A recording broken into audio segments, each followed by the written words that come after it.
Okay, so are you too hard on yourself? This is a video that I have been trying to make or sitting on for about a year because it's a topic that I find really hard to kind of communicate clearly. And I feel like it's such an important topic as well, that comes up with so many clients that I kind of just want to get it perfect. And obviously, I'm not going to do that. So I'm just going to go ahead and shoot my thoughts on this video, but bear with me while I try to figure out the best way of presenting this information. So I think that most of us are sort of aware of this kind of phenomenon. I think even it's a little bit of a cliche, that we have a tendency to be much, much harder on ourselves and much meaner to ourselves than we would ever dream of being with anyone else. And a lot of people have this voice in their head and they say a lot of things to themselves that are either really mean, not true, or both. And a lot of us tend to beat ourselves up mercilessly and bring a lot of judgment, criticism, guilt, shame. And we just have this voice in our head that it just kind of follows us around all day. And it's just nonstop chatter, criticizing what we're doing and criticizing ourselves. And we just don't speak this way to other people. And we don't criticize other people in the same way. And we also don't tolerate other people talking to us in this way. So a lot of us say things that we would never dream of saying to other people. Things like, you're so lazy, you're fat and disgusting, like no one's ever going to be attracted to you, your husband can't possibly be attracted to you, you're never going to change, why did you do that, why can't you have more self-control, just sort it out, why can't you just stop doing X, you're such a failure. We tend to say these certain things, like labeling, like you're lazy, you're fat, you're disgusting, or whatever. Again, you'd never say that to someone else. And then when you do mess up, which we all will do at times, we tend to beat ourselves up, right? So just criticize ourselves for doing it. Again, if you had a friend that came to you saying, oh, I made this really big mistake and I feel really shit about it, you would acknowledge that they made the mistake, but you wouldn't beat them up for it. Say, oh my God, you're so stupid. Why did you do that? That's so dumb. How can you do that kind of thing? You do this all the time. But yet you'll talk to yourself exactly that way. You know instinctively that this would not be a helpful way of talking to a friend who messed up. And that, you'd say it's perfectly normal to mess up, and, you don't do it all the time. It just happened. But we're all going to mess up sometimes, and let's focus on what we can do in the future instead. But we don't seem to have that same level of rationality and calm and kindness when we're talking to ourselves. And the reason why this matters is because apart from the fact that it makes you feel like shit, it doesn't actually get results, right? You talking to yourself like shit and being really mean to yourself in your head doesn't actually get you to change the things that you want to change. In fact, most of us are stuck in this kind of loop of making the same mistakes over and over again, and then kind of berating ourselves for it, which then leads us to make the same mistakes again, rather than sort of actually being able to objectively look at what we're doing and make a change. And obviously, you will have noticed as well that there is clearly a tension here, right? Because as humans, we want to improve, we want to progress. And in general, we have a goal orientation, right? In general, we feel happiest when we're working towards something. And once we've achieved a goal, we don't derive the same happiness as we do from working towards something. So clearly there's a tension there between wanting to be a better person and wanting to improve ourselves. And then being overly harsh on ourselves, right? How do you marry those two things where you don't want to be a lot of people will say things to me like, well, I have to be that harsh on myself because that's how I keep myself accountable. And if I'm not that harsh on myself, then I am just going to eat whatever I want and just be, just become really, really overweight and just not have any sort of just any sort of accountability or any way of stopping myself from just going down a slippery slope. So they'll argue that they need this harsh critical voice in order to keep themselves accountable. And often people will argue that, this harsh critical voice helps keep me a little bit accountable. It stops me from doing way worse or putting on way more weight. So therefore it's useful. There is obviously a tension there that we want to improve, but we also don't want to be overly harsh on ourselves. And I do believe that these two things, we can marry these two things and do them at the same time. And there is obviously such a thing as being too lenient, right? Just on the other flip side of things is that I do sometimes have clients that are way, way, way too lenient with themselves, right? That week after week, they're just not making the changes that they need to make. But sometimes they will sort of, in their check-ins, sort of report being like, yeah, I'm really happy with how this week went. Yeah, I'm doing a really good job. Yeah, I'm feeling really good about myself. Their clothes are fitting better. But in reality, they're not losing weight. They're not doing the strength program. They're not tracking their calories. They're not doing anything, but they're just kind of constantly giving themselves a pat on the back. And my job is obviously to come in and say, hey, I know that you feel good about yourself and that's amazing, but you're not actually making any changes here. You're not actually, doing the things that you need to do to reach your goals. So there is such a thing as being too lenient. But here's the thing, is a lot of people who are way too harsh on themselves also have this other voice that's way too lenient, right? So often they'll sort of say things like, it's okay, I'll start tomorrow. It's okay if I overeat tonight. It's okay. Like Jen says, I can eat fun food whenever I want. Or they'll say things like, I deserve this. I deserve a treat. I've had a hard day. I deserve kind of to just unwind in front of the on the sofa in front of the TV. I need to be kind to myself and I shouldn't restrict myself in any way. And I should, eating whatever I want is being kind to myself. And a lot of people who have this really harsh voice also have this overly lenient kind of devil on their shoulder that's like, do it, go and eat the foods. And they're sort of telling themselves it's okay and it doesn't matter, just enjoy it, YOLO. You don't want to be one of these people who's obsessive. You don't want to restrict yourself. And then they eat the foods and maybe it's eating a lot of fun food, a lot of foods to unwind, emotional eating, self-medicating with food. And then once they've done it, then the critical voice comes in and starts going, oh no, you did it again. Why do you keep doing this? Oh, you're such a failure. You're so bad at this.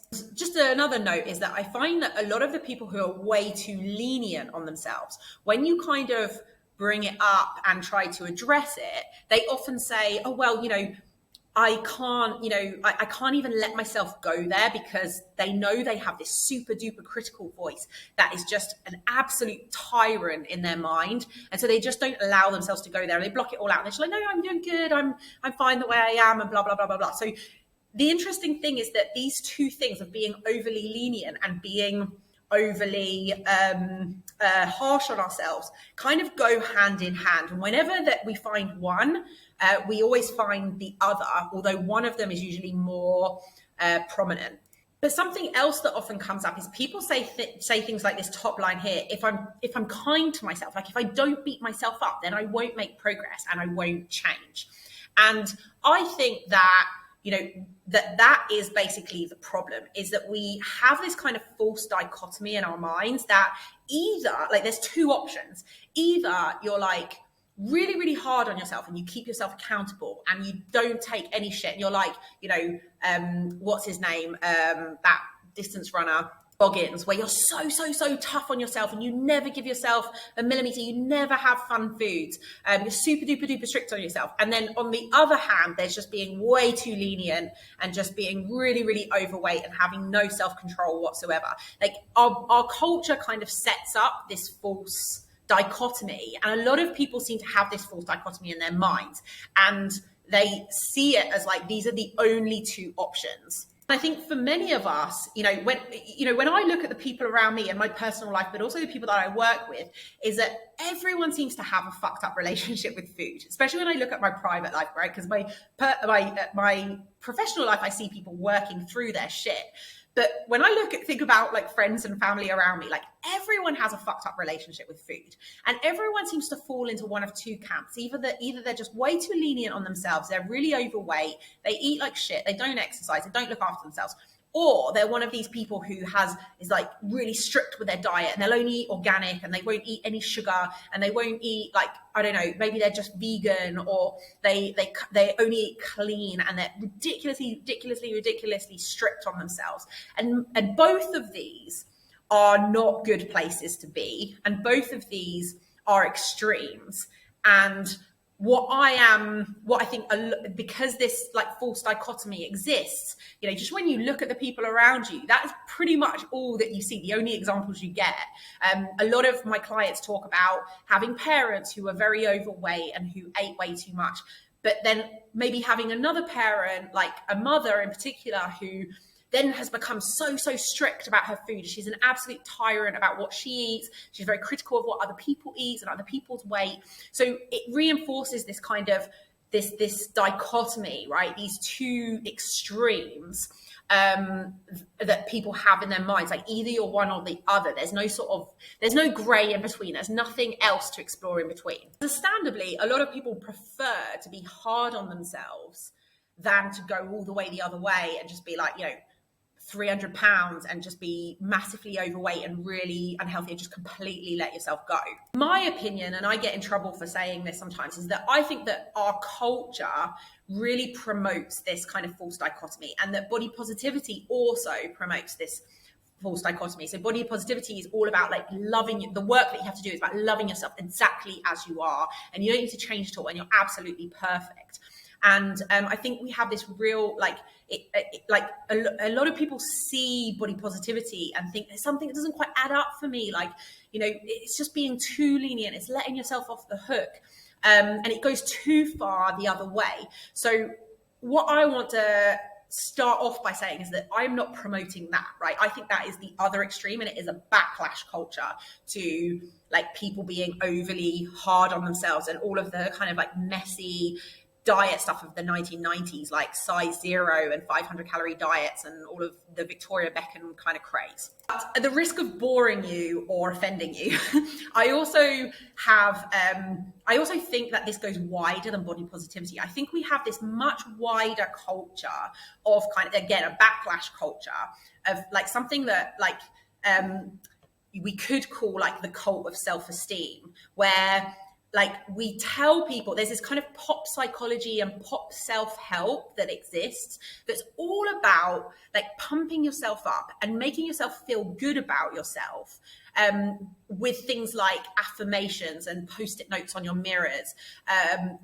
rather than actually changing something about yourself, like recognizing an area in your life where you're falling short. Maybe it's work, maybe it's your body and your health, maybe it's relationships, and sort of saying, okay, what am I doing wrong here? And what can I change to do better, right? And like my opinion is that if we want to build confidence in a certain area, we should first of all build competence in that area. And I think there's a big culture around us of trying to build confidence without building competence first. So we see it again, we see it in the body positivity kind of that sort of iteration of, instead of saying, look, I'm like 300 pounds. This is not attractive. This is not healthy. I eat way too much food. I use food, as a crutch when I'm feeling sad to hide my emotions. Rather than trying to get to the bottom of that, saying, right, I'm going to make a change and I'm going to improve myself. It's like saying, no, I'm perfect the way I am, and I'm going to work on just loving myself exactly as I am, and I'm also going to like tell everyone else that they must think that I am perfect and attractive and beautiful the way that I am, and I'm going to shame them and berate them if they don't think that, if they don't agree with me. I think we see something really similar in like business advice for women, right? So like when I used to do a lot of networking with other women entrepreneurs, like whatever, business women. I stopped going to a lot of that networking stuff because I think that there is a real culture of like imposter syndrome is like a great example of this. So saying like, okay, imposter syndrome is an issue. And often like what I noticed is the people who had imposter syndrome had like literally finished some bullshit qualification like 5 minutes ago, and they had no experience working with other people. And now they felt bad about taking, like a lot of money off of people in order to provide their expertise.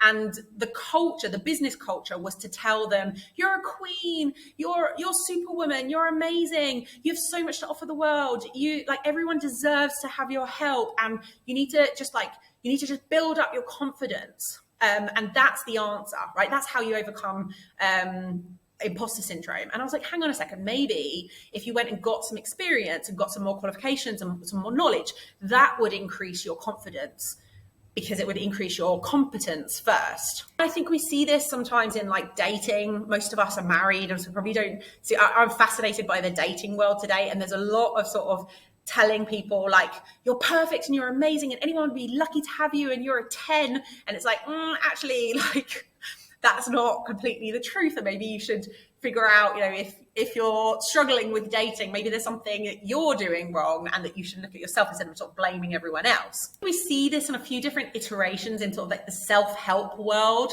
And I think this sentence down here sort of summarizes it as: the goal is to see yourself as perfect, exactly as you are, and for others to do that too. You don't need to change anything or grow. Self-love is the only valid form of growth or change. And I think that this, I don't think I'm alone in this. I think this leads to self-aggrandizement and narcissism rather than actually being content with who you are. So basically what I'm trying to say is I think that a lot of us recognize that that's the culture out there, and we don't want to fall into that. If we feel like something has gone awry with that culture, but we don't have the language to navigate what's in between. We either have this be really, really hard on yourself, or this kind of cult of self-esteem, kind of you're perfect in every way kind of culture. And this is the bit that really usually gets me in trouble, is that I think that women are much more prone to doing this than men. And I think there's certain things about us as women that cause us to be more like that. I think in general, women are more neurotic than men, and neurotic sounds like a really bad word, but it ultimately means more susceptible to negative emotion. Obviously, this is not true of every woman and every man, but on average, this has been shown to be a very reliable personality trait. And I think that often when I say something like that, women instinctively get very, very defensive about it. But actually, that's kind of proving the point, rather than sort of going, okay, maybe I have a tendency to get overly emotional about things and see things in black and white and catastrophize or discount the positives. And maybe that's something that I should work on. Like, the knee-jerk reaction is to defend that and say, no, that's not true. That's just sexist. That's women putting other women down or something like that. And I think that kind of proves the point. But women are also less assertive and more agreeable than men. And I think agreeableness is a really interesting personality trait that a lot of people don't think about very much, or that we conceptualize as being like, oh, we're taught to be people pleasers and stuff like that, which has a grain of truth to it. But I don't want to go too much into this, but there are 5 major personality types, and one of them is agreeableness. And on average, women are more agreeable than men. And you can argue about the reasons why, but sometimes agreeableness is basically a tendency to avoid conflict, even when it's beneficial to confront something or someone. And most women struggle with conflict and struggle with confrontation about things. And so they tend to be more agreeable, to kind of keep the peace and not say what they really think. A lot of women think that that's the way to be more kind, more loving, more generous, more patient. But actually, if we are too, if we're too averse to conflict, it can just lead to like a building up of resentment, which can then lead us to explode over things or be overly defensive about certain things. So actually being assertive and being disagreeable and having boundaries and being firm is actually incredibly important in order to be kind, loving, fair, and all of those types of things, because we need to be able to set our own boundaries and say what we think in order to not feel resentful about things. Why am I saying this? I'm saying this because I think that this kind of like self-help culture is part of the problem, and women are much more prone to it. You see a lot more like posts of say women saying, "You're a queen, you're a whatever, you're amazing in every way." And you don't see men talking to each other in that way. Men's self-help is much more based on like, okay, bro, like you got a problem, you got to fix this part of your life, you got to get better in this way, like, you know, it's still cool, we still care about you, but you need to fix this. It's much more like direct and based on problem solving, whereas women's self-help is often very based on just pumping people up without actually, or pumping women up without actually pointing out any flaws or saying, okay, these are some things we need to fix. And often, and I speak of firsthand experience, that when you are a woman who says, okay, well, you know, you have all these strengths, but you also have all these things that you maybe need to work on as well, and maybe we could think about how to work on them, you get a lot of hate and you get a lot of people saying like, how dare you, you're just tearing women down, women need to lift each other up. And it's like, well, lifting each other up doesn't need to be just like blowing smoke up each other's asses and lying to each other. It also needs to involve, you know, being honest and, you know, pointing out where people need to do some work. A lot of self-help culture is often like just lying and not having the courage to tell people the truth. It's like this kind of excess of compassion and telling people what they want to hear in so many different areas, rather than having the courage to tell them what they really need to hear. Being like, you know, the old expression to be cruel to be kind, is that there's a reason why that exists. So the reality is that what we need is somewhere in between these two extremes, right? So our culture has this kind of false dichotomy where either you kind of whip yourself into shape and you're really harsh on yourself, like David Goggins style, or you're just like overly compassionate and you let yourself off the hook for things. And the reality is where we need to be is actually somewhere in the middle, like where you recognize that you are imperfect, but you're still worthy. You're worthy of good things, you're worthy of love, but you do have faults. And you can work on improving yourself, right? These two different things can be true at the same time. You can love yourself and feel worthy, but you also work to improve yourself. It also involves being objective, like not seeing things as like blowing them up out of proportion and seeing them as way worse than they are, and not seeing them as like, oh, it's not a big deal and dismissing it, but seeing it objectively and clearly in the middle. You have to hold the good and bad simultaneously. Kind of middle ground where you can simultaneously have, you know, self-compassion or compassion for others, kindness, patience, seeing yourself as important and worthy, recognizing your imperfections, recognizing your strengths, having empathy and understanding for yourself. But then on the other hand, simultaneously keeping yourself accountable, looking after yourself like you would look after a child that you love, not overinflating yourself and, you know, like self-aggrandizement and narcissism, trying to change your imperfections and improve yourself, being honest, transparent, not kidding yourself, being authentic, being committed to self-improvement. And where you have these two things, when you can hold these two things at the same time, you can be fair, objective, and neutral. Okay, it's all about being able to see things objectively and neutrally and fairly, not overblowing them and not kind of like, you know, minimizing them. So this word self-love gets thrown around, and I kind of cringe saying it because like I just think so much of this kind of self-love talk is just like, oh, it's so cringe.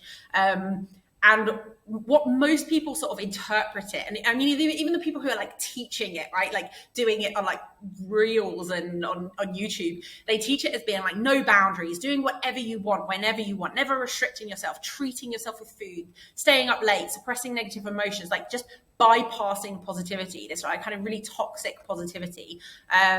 Like, again, like we see this in like the body positivity stuff, is like seeing self-love as like never restricting yourself, eating whatever you want and just thinking you're perfect in every way.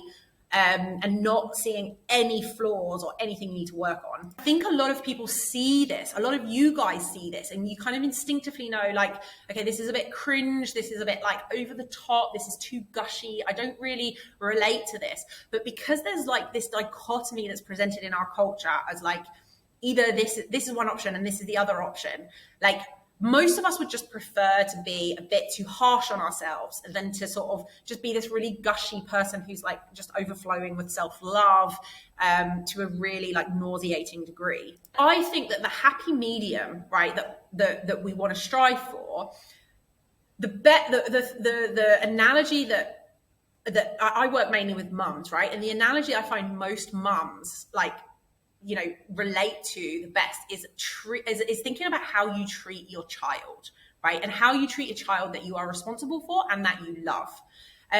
So, you know, if you think of your own child, you put limits on how many sweets they eat. You don't just let them eat like, you know, a whole bag of sweets or like loads and loads of sugar. You try to limit, you let them have some, you try to limit it.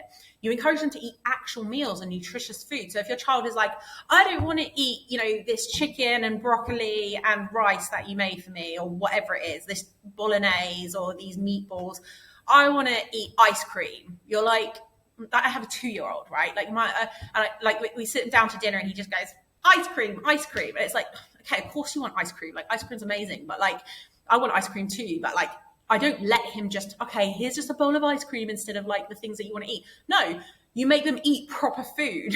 And if you're anything like me, like I will leave my child to go hungry until he actually eats the proper food before I'll give him something like ice cream. I don't do that because I hate him and I want him to suffer. I do it because I love him and I want him to have a healthy relationship with food. I want him to eat healthy food. Otherwise he won't be healthy. We also worry a lot about our kids eating too little, but also eating too much. Like both are, you know, we don't want them going either way. We want them to eat just the right amount for them. And we often, you know, absolutely obsess over, you know, are they eating too little? Did they have enough today? Are they going to be hungry? Or, you know, are they eating way too much? Like, is this normal? And, you know, it's normal for us to want that for ourselves as well. We encourage them to go to bed on time, even if they want to stay up later and keep watching TV. You know, we put limits on how much TV, how much screen time they have. We don't let them do whatever they want. You know, I'm quite a laissez-faire parent. I let my kids do quite a lot of stuff that other parents don't allow them to do. But we have 2 rules in our house. If it's is it rude or is it dangerous? And we stop them from doing those things. Everything else is pretty much fair game, but I don't let my child be rude to other adults, and I don't let them do dangerous things. I don't let them just run across the road because they feel like it, because it's dangerous. So, you know, we stop our children from doing things that are not in their best interest, and like, you know, like looking after ourselves, like, and self-love should be the same, right? It should, in a long story short, it should involve boundaries. Similarly, you know, like how do you talk to a friend? How do you talk to a client, right?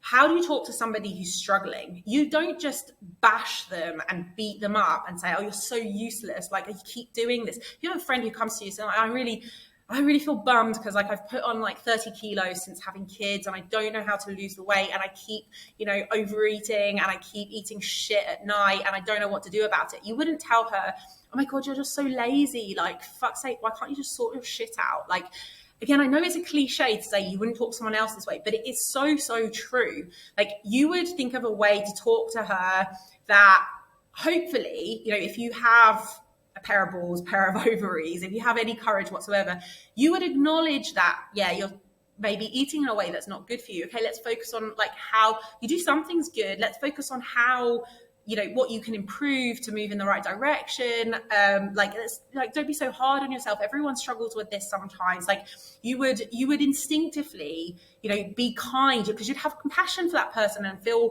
bad for them that they feel bad about it. And you wouldn't want to make them feel worse. But, you know, you would also sort of say, you know, realize that you can't just tell them, oh no, you're perfect in every way. Maybe you are one of those people who are like, no, you're perfect. You don't need to change anything. No, you're beautiful.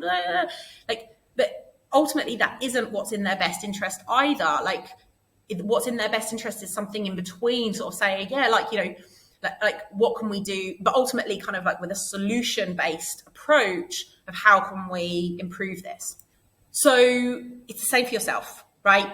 Self-love, whatever you want to call it, doesn't mean doing whatever the fuck you want, right? It doesn't mean having no boundaries. And it includes taking proper care of yourself. Basics like washing, exercise, eating right, not eating too much or too little or too much shit, being a healthy weight. And it actually requires boundaries. Saying no to too much food, saying no to alcohol, saying no to staying up late, overworking, saying yes to everything and everyone, right? You can't do these things and really, really take care of yourself. So just to give another example to drive the example home, me personally, as a coach, right? Most people in my professional and my personal life describe me as one of the most direct, straight-talking, brutally honest people that they know. And believe me, in my personal life, probably even more so than in my professional life. Going back to those like 5 big personality traits, and one of them being agreeableness. So I actually am, there's a great personality test that I've actually linked down below in this program if you want to do it and learn some more about yourself. But when it comes to agreeableness, I'm actually much less agreeable than the average woman. Now, this has its downside as well. I can be very prone to just being a bitch and being nasty to people, and or like being like overly harsh, or like my delivery being overly correct, or like not having enough compassion in my delivery. So that's something that being aware of the fact that I am more disagreeable than the average woman, that I sometimes have to learn how to soften my delivery, especially to meet different people where they are and different personality traits. Despite me being one of the most direct and straight talking people that you probably know, or that most people know, you also probably have noticed that I can't just insult people and berate them. Like I still wouldn't, like you've probably had an interaction with me where I said, okay, well, you do this well, but this part we need to work on, and let's like dig into it a little bit. We need to change it. This is not in your best interest. But I don't just come across and say, listen, like you're just like being really lazy and you need to sort this shit out. Like for fuck's sake, like what the fuck's wrong with you? I don't talk to you like that. And I can't talk to you that way. I can't talk to anyone that way, because people clam up when you talk to them like that, and they don't respond well, and they can't actually change from that place. And it is the same when you talk to yourself. So I have to not only show kindness and compassion, but I also have to feel it, right? Because if I'm looking at somebody and being really judgmental and critical in my mind, it's very hard to say the right things. You have to like cultivate, like through like whether you're coaching someone or whether you're working with a child or a friend, you have to have compassion for them. You have to have understanding for where they're at. That can't be fake, right? You have to actually cultivate that. And if you don't, then it comes through in what you're saying, and you come across as an asshole. And also, if you go too far the other way, where you're just like way too compassionate and just, oh no, you're perfect, don't worry about it, then people also sense that is bullshit, and they don't buy it, and they just dismiss it. So there's a balance in how you see people and then how you deliver what you need to say to people. And it's the same for yourself. As a coach, I have to keep people accountable and point out their faults or weaknesses and areas for improvement, but also have kindness and compassion and understanding for why they struggle with these things. So you have to simultaneously be kind and honest. And that leads to being fair, to being neutral, to being objective. And these are things that people find notoriously hard to do for themselves. They're very unfair with themselves. They make unfair comparisons. They tend to like overblow it. So like, oh, it's just like the end of the world, or like I'm really terrible, or I'm a really awful person, or I'm the worst at this, or no one else struggles with this. So like it's important to have that balance between the two when you're delivering things to other people, but also when you're delivering things to yourself. And also, there's never an excuse to just be harsh and mean, right? It doesn't work in my coaching, and it doesn't work when you're talking to yourself. And I think it could be just a really helpful kind of just like sanity check to a litmus test to sort of say, okay, would I be talking this way to someone else? Probably not. So hopefully, obviously, what I am trying to promote here is a kind of middle ground, right? I'm not one extreme or the other.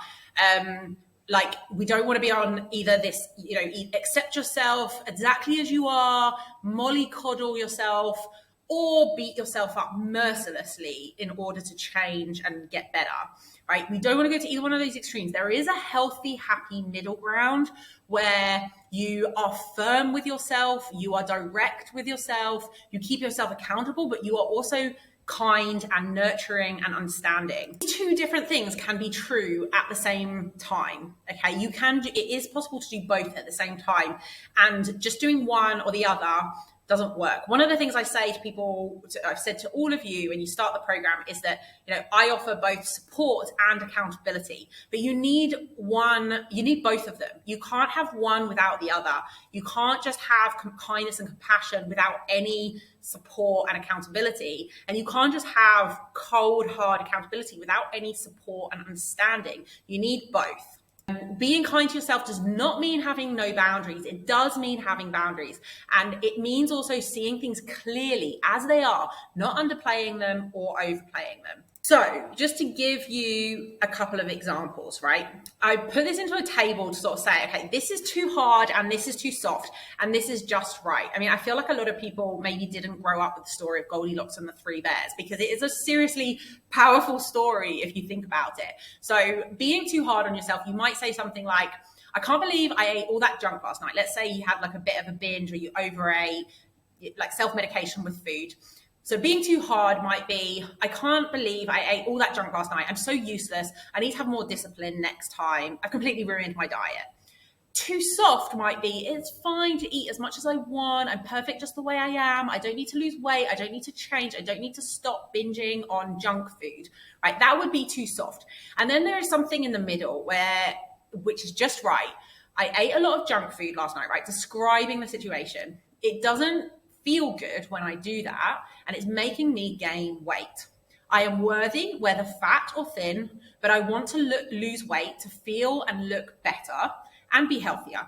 I need to figure out why I overeat and how I can stop it. So like the focus is on understanding and accepting first. So instead of just being like, I need to have more self-discipline next time, which is too harsh. It's like, okay, I need to, and instead of being like, I don't need to change this, I'm totally fine. It's somewhere in the middle where you say, okay, like this behavior is not doing me any good. It doesn't make me feel good. It makes me feel like shit. Like, so I need to figure out what's behind it. I need to figure out why and how I can stop it, how I can start to change it, right? That is a more nuanced, neutral approach. So another example is maybe you skipped a workout, or maybe you're feeling really tired and you want to skip a workout. So being too hard on yourself is like, I'm so lazy, no excuses. I have to show up and lift like more weights than I did last week. No matter what, it's not acceptable for me to take a day off.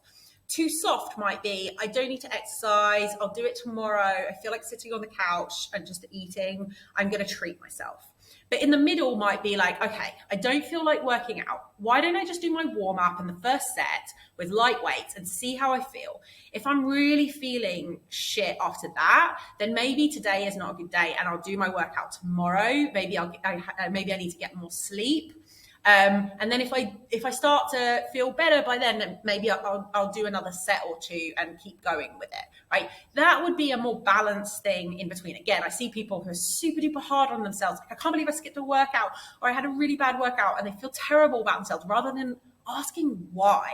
Just to kind of give this a bit of shape, that kind of just right column in the middle, right? Not being too hard or being too soft, kind of has a few different elements to it. One, you just describe the situation, right? With neutrality and objectivity, like trying not to have emotional reactions one way or the other, trying to just describe it as objectively as possible. Secondly, seeing the big picture. Is this in my long-term interest? Is this really good for me, right? So here, for example, it doesn't make me feel good and it's making me gain weight, right? And this is an important thing, that sometimes we have a conflict between our short-term wants and desires and our long-term interests, right? We want to overeat, we want to eat the cake, but we also want to lose weight, right? So it's very normal to have some ambivalence between these two, and that's something that we will explore in one of the exercises. Ambivalence is an important thing to explore, but you need to understand that tension between the big picture and your long-term interest, between your long-term interests, like your long-term goals, and like what you want in that moment, right? So that's part of this just right response. Asking why, seeking to understand, like maybe you don't have the answers right now, but I need to figure out why I, overeat and self-medicate with food, or why I always feel the need to overeat and I get these severe cravings. Like I need to figure out why that is, like trying to understand it, seeking to understand, rather than just trying to push it away. Like, I've got to just stop doing this. I've just got to be stronger next time. And then to have like a solution-based approach of like, what can I do to fix this? What can I do to make this better? Okay, those are the sort of 4 parts of this kind of just right approach in the middle, right? So maybe seeking to understand is like, am I tired today because like do I not feel like working out because I'm seriously stressed, or because I've got too much to do, or because I didn't sleep well last night, or because I'm premenstrual, right? These are reasons, not excuses, to feel tired. So, and a lot of people overlook these things. Or like, maybe I was sick last week, right? A lot of people overlook these things and sort of don't like that. I can't give myself a break. I can't let myself off the hook for these things. They don't even want to look at it. They're just like, I just need to have more self-discipline. I just need to show up and do it no matter what. And we really need to sort of like, first of all, seek to understand why, and then to try to come up with a better solution. And maybe that's not, you maybe don't have the answers in your approach, but in your initial response, but at least it starts to map it out. So the next part of this topic is what can we do about it? But this is already a 40+ minute video. So what I want to do right now is just summarize what I've said so far, give you a little bit of breathing space, and then I'm going to make a video on like diving deeper. I've already sort of made some suggestions for what I think we can do about it, right? Just being more objective, being more middle ground, thinking about what we would say to another person, thinking about how we would look after a child, this kind of like too soft, too hard, just right approach, right? I've already made some sort of vague suggestions about what we can do, what the solution might be instead. But I want to dive deeper into some methods or some techniques, because I think this is a really multifactorial thing. I don't think there's one solution. I think sometimes it involves some deeper work that we need to do to figure this stuff out. So before I make like probably another 40-minute video on that, I want to just summarize what I've said so far. So the problem is that most of us can be way too critical of ourselves, overly harsh, overly judgmental. And often there's a flip side to that of being overly lenient, mollycoddling, and kind of letting ourselves off the hook.